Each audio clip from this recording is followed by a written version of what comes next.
দিন দুনিয়ার মালিক আল্লাহ বলেন, খোদা বলেন, ভগবান বলেন, দিন দুনিয়ার মালিক আপনাকে যেভাবে চালাবে সেইভাবেই আপনাকে চলতে হবে। যতদিন আপনার কপালে কষ্ট আছে সে কষ্ট ভোগ করতেই হবে।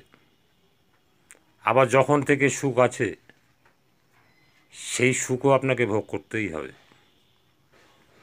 সুখ, দুঃখ, কষ্ট, আনন্দ এইসব নিয়েই আমাদের জীবন।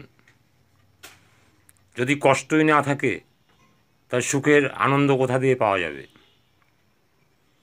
আমরা অল্পতেই ভেঙে পড়ি, অল্পতেই আমরা কাহিল হয়ে পড়ি।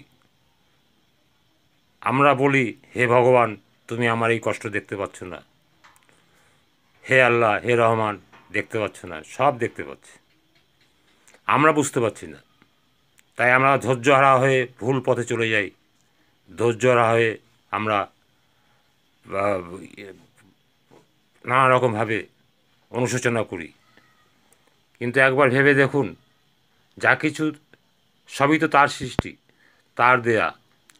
সব অবস্থায় রাজি থাকতে হবে আপনাকে, তবেই আপনি সুখের মুখ দেখতে পারবেন।